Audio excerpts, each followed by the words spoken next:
들어서 인사하실까요? 반갑습니다. 새벽에 오신 우리 성도님들 환영하고 주의 이름으로 축복합니다. 이 현대 사회는 우리가 들어본 이야기인데 3S 사회라 이렇게 부르면서 염려합니다. 3S가 S로 시작되는 세 가지가 현대 사회를 어둡게 만든다는 그런 이야기인데, 처음에는 스포츠, 운동이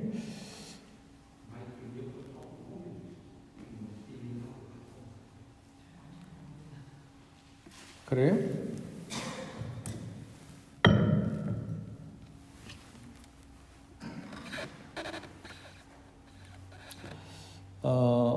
첫 번째는 스포츠고, 두 번째는 스크린, 영화, 동영상, 이런 것들이 현대 사회를 어렵게 만들고, 세 번째는 섹스, 성적인 쾌락, 이런 일시적인 쾌락과 향락에 집중된 사회가 이 수많은 유혹, 쾌락으로 현대 사회를 어렵게 만든다. 개인, 가정, 국가에 위협이 된다는 그런 말입니다. 오늘 잠언 5장에서는 아내에 대한 남편의 성실한 사랑을 교훈합니다. 동시에 각자의 배우자에 대한 성실한 사랑의 의무, 복된 사랑의 의무를 이렇게 교훈합니다. 네, 오늘 본문을 다 읽지는 않았지만 잠언 5장 1절부터 계속해서 이렇게 내용을 살펴보면 음녀의 위험성, 이 음녀라고 하는 것은 물론 여인을 두고도 말하지만 성생활에 윤리 도덕이 없는 타락한 결혼 밖의 남자 여자를 다 포함하는 것이라 그렇게 말할 수 있습니다. 근데 위험성이 뭐냐면 5장 9절에 보니까 이렇게 결혼 밖의 여자 남자의 타락한 그런 성생활, 그것이 결국은 뭐에 위협을 가하느냐, 전형과 수완을 빼앗길 수 있다. 그래서 전형이라고 하는 것은 전기죠. 수완은 수명, 생명의 길이가 짧아지는 것을 말하는 것이죠. 그 생명을 빼앗긴다는 말입니다. 한마디로 말하면 평생 동안 쌓아온 명예를 한순간에 잃을 수가 있다는 말입니다. 우리 지금 한국 사회에서 이번에 서울시장하고 부산시장 다시 선거했잖아요. 왜 그랬나요? 서울시장은 왜 자살해 죽었나요?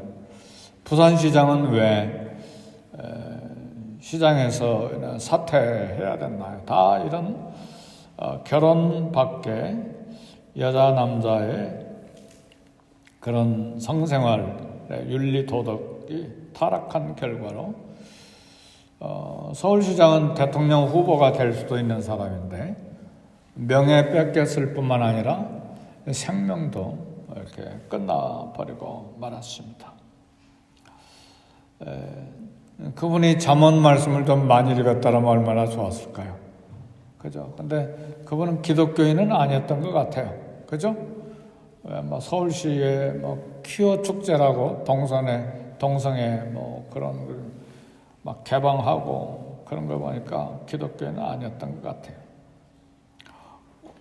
그리고 5장 10절에 보면 평생 그 수고에 얻은 재물을 잃게 된다. 재산을 다 잃어버리고 빼앗기게 된다는 말이죠. 거기에 쾌락에 들어가면 돈을 다 소비하고 낭비하게 마련이죠. 5장 11절에는 몸과 육체가 쇠퇴한다. 그 말은 늙거나 병들어서 쇠약하게 된다는 말이죠.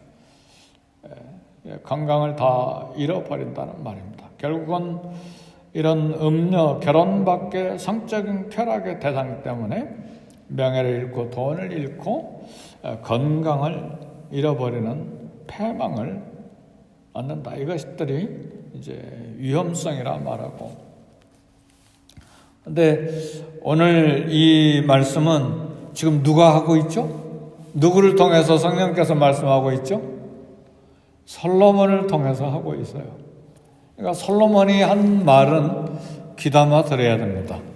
그가 경험하고 어떻게 나라를 패망의 길로 이끌었는지, 가정뿐만 아니라 나라 자체를 패망으로 이끌고 신앙 자체를 잃어버리는 그런 엄청난 그런 실패를 경험한 사람의 이야기입니다. 그래서 이 솔로몬의 지혜의 말을 들어야 되고, 또 솔로몬의 입을 통해서 성령께서 우리에게 주시는 말씀입니다. 그러면 이런 위험을 피하는 대안은 뭔가? 이제 복된 사랑에 대한 대안을 제시하는데, 그것이 오늘 우리가 함께 합독한 잠언 5장 15절에부터 나오는 말씀인데, 너는 내 우물에서 물을 마시며 내 샘물에서 흐르는 물을 마시라. 어찌하여 내 샘물을 집 밖으로 넘치게 하며 내 도랑물을 거리로 흘러가게 하겠느냐. 여기 내 우물, 그 다음에 내 샘에서 흐르는 물, 내 샘물, 도랑물, 이건 전부 다 아내를 두고 하는 말입니다. 아내 동시에 각각 배우자에 대한 이야기인데, 각자의 자기 배우자와만 기쁨과 즐거움을 나누라, 그런 말입니다. 그 물이 집 밖으로 넘치게 하지 말라. 내 도랑물을 거리로 흘러가게 하지 말라. 그 말은 그 물로 내게만 있게 하고 타인으로 그것을 나누지 말라. 그 말은 외도하지 말라, 그 말이죠. 가정 안에서만 사랑을 나누고 내 사랑을 밖으로 흘러가게 하지 말라. 남자도 결혼 밖으로 흘러가게 하지 말고 여자도 결혼 밖으로 그 사랑을 흘러가게 하지 말라, 그 말입니다. 그것이 이제 첫 번째 제안이고, 두 번째는 5장 18절 내 샘으로 복되게 하라. 내가 젊어서 취한 아내를 즐거워하라 그랬어요. 내 샘으로 복되게 하라는 말은 내 아내를 복되게 하라, 그 말이죠. 아내나 남편 각자의 배우자를 사랑하고 기뻐해야 된다. 그것이 음녀의 위험에서 벗어나는 대안입니다. 세 번째는 21절 다 같이 한번 읽어봅시다. 시작. 대저 사람의 길은 여호와의 눈앞에 있나니 그가 그 사람의 모든 길을 평탄하게 하시느니라. 세 번째 대안인데, 하나님의 눈을 의식하면서 살아야 된다, 그 말입니다. 하나님 앞에서 살아야 된다. 그러니까 부부관계는 사람 앞에서, 가족 앞에서, 그 이전에 하나님 앞에서의 언약입니다. 그래서 하나님 앞에서, 그 하나님 앞에서라는 말이 라틴어로 유명한 말이 있는데 코람데오, 하나님 앞에서, 여호와 앞에서 종교개혁자들이 외친 유명한 말이죠. 코람데오, 하나님 앞에서. 그러니까 음녀의 유혹을 이겨낼 수 있는 방법은 여호와 앞에서 사는 것입니다. 보디발 아내의 유혹을 거절한 요셉, 그가 고백했죠. 내가 어떻게 하나님 앞에서 득죄할 수 있겠나이까. 하나님 앞에서 있기 때문에 죄를 지을 수가 없다는 말입니다. 예수님도 간음을 하나님 앞에서 죄 짓는 것으로 그렇게 여기셨습니다. 마음을 감찰하시는 하나님. 그래서 우리 주님 말씀하시기를 여자를 보고 음욕을 품는 자는 이미 마음에 간음하였느니라. 그렇게 우리 주님이 말씀하셨습니다. 하셨습니다. 이제 이 말씀이 이제 연세가 많이 드신 이제 연령층에 계시거나 젊은 사람들에게나 부부 생활하거나 혹은 싱글로 살거나 다 마찬가지인데 때때로 우리 삶에 권태기가 올 수가 있어요.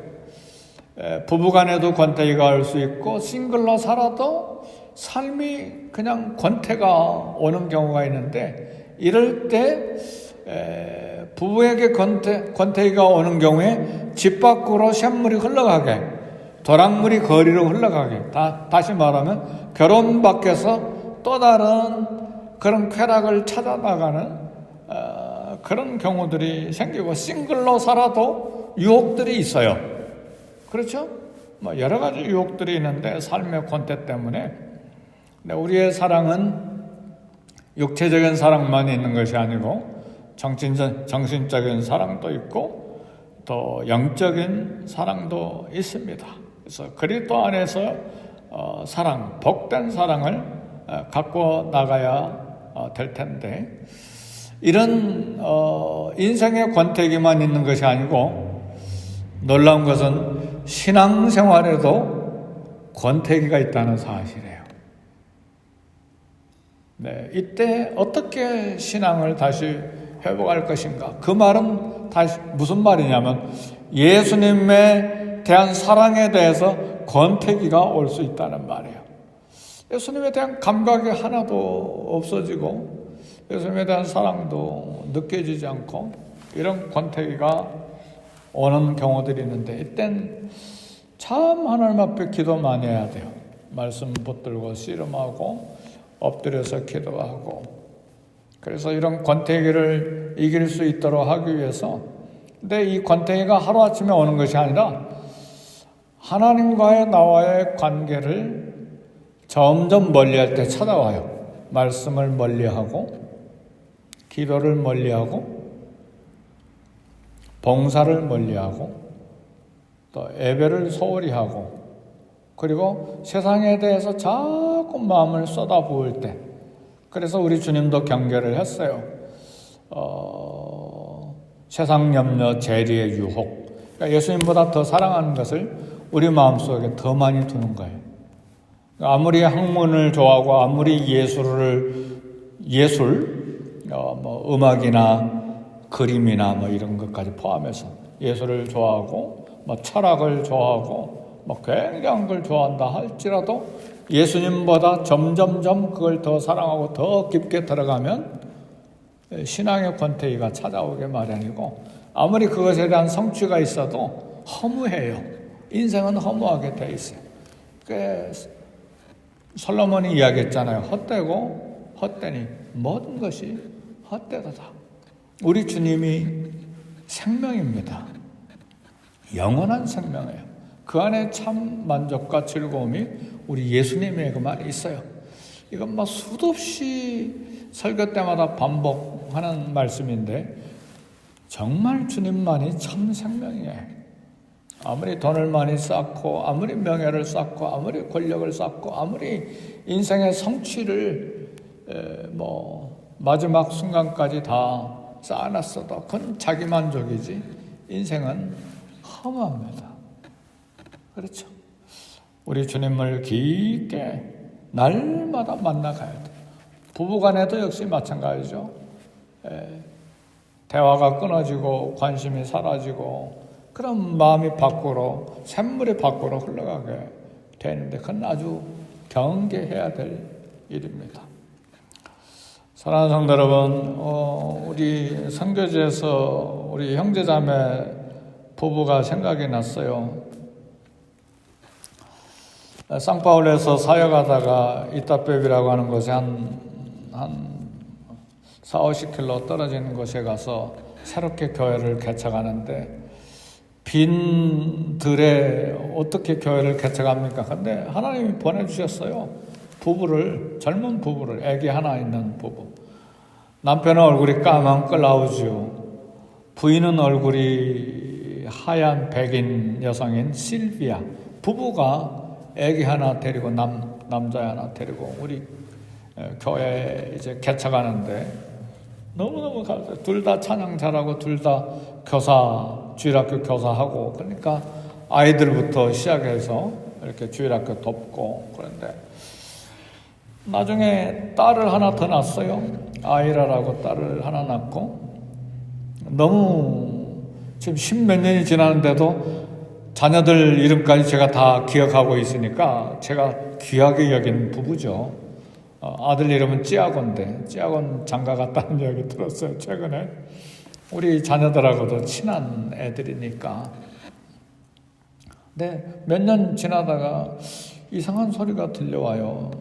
부부가 자꾸 티격태격 한다는 소리가 들려오고, 그리고 안 좋은 소문이 들리고, 그래서 부인을 불러다가 이야기했더니 아니라고, 파스tor 아니에요, 난 남편 사랑해요. 근데 막 울면서 이야기를 해요. 그러냐고. 근데 나중에 보니까 일본 사람을 아내가 좋아하기 시작한 거예요. 그래서 경고를 많이 했죠. 왜 그러냐 그랬더니 더 이상 사랑이 안 느껴진대요. 그러니까 부부간의 권태기가 찾아온 거예요. 그렇죠. 그래서 내가 그랬죠. 야, 실비아야, 사랑은 육체적인 사랑만 있는 게 아니다. 그 사람이 필레오로 성숙해 가야 되고 아가페 사랑으로 계속해서 성숙하고 자라고 발전해 가야 된다. 그러지 마라. 근데 결국은 일본 사람 따라서 가버렸어요. 그 친구는 살아요. 애기 낳고 살아. 근데 그 남편은 클라우즈 흑인이죠. 얼굴이 까만 흑인인데 아주 착해요. 근데 우리가 개척한 교회 지난번에 가보니까 2년 전인가 제가 브라질을 한번 갔다 왔잖아요. 그게 장로님이 되셨어요. 근데 혼자 계속 살아요. 근데 찬양을 계속 인도하는데 얼마나 은혜 깊은 찬양을 인도하는지. 훌륭한 남편인데 결국은 안타깝게 그렇게 됐어요. 이 권태기가 우리를 위협하고 가정을 위협하는데 그보다 더 위험한 건 예수님에 대한 권태기가 더 위험합니다. 예수님에 대한 권태기가 찾아오면요, 세상으로 가버려요. 이제 디모데후서 마지막 4장에 보면 데마가 세상을 사랑해서 데살로니가로 그냥 가버렸는데 신앙을 버리고 그냥 세상으로 가버렸다. 막 바울이 섭섭해서 막 이야기하죠. 네, 주님에 대한 사랑 끊어지지 않도록 우리 생활에 습관이 돼야 될 게 오늘 오신 것처럼 기도가 끊어지지 않아야 되고, 말씀을 읽을 때도 습관대로 이렇게 읽지 말고 시간을 정해놓고 정성껏 읽으셔야 돼요.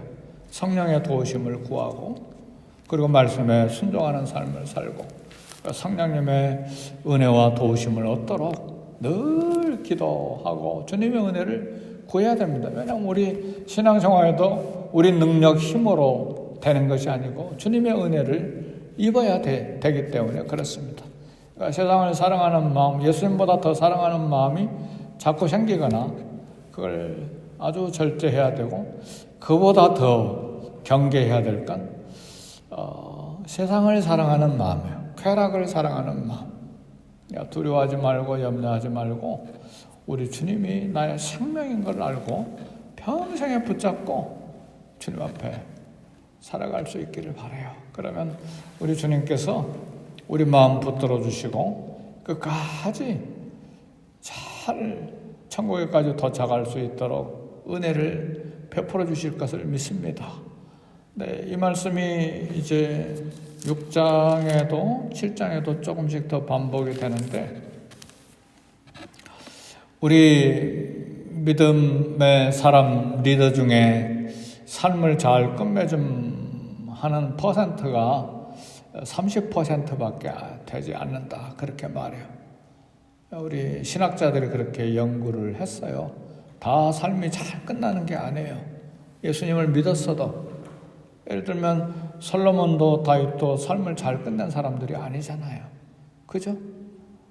그런가 하면 엘리야, 다니엘, 요셉, 에녹 이런 사람들은 탁월하게 삶을 잘 마친 사람들이고, 그 다음에 삶이 마지막까지 안 좋았던 사람들은 사울, 아나니아, 삽비라 뭐 이런 사람들, 그죠? 그 다음에 가룟 유다 이런 사람들은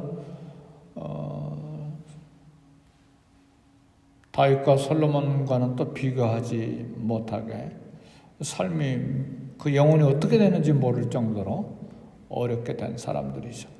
처음에 믿었다가 나중에 그렇게 되는 거예요. 그러니까 신학자들이 삶을 잘 끝맺음하는 퍼센트가 30%라고 하는 말이 학문적으로도 맞아요. 그러니까 많지 않다는 말이에요. 그래서 오늘 끊임없이 기도 생활과 말씀 생활과 주님 섬기는 생활이 우리 삶의 중심에 있대. 하나님 중심, 교회 중심, 말씀 중심에 있대.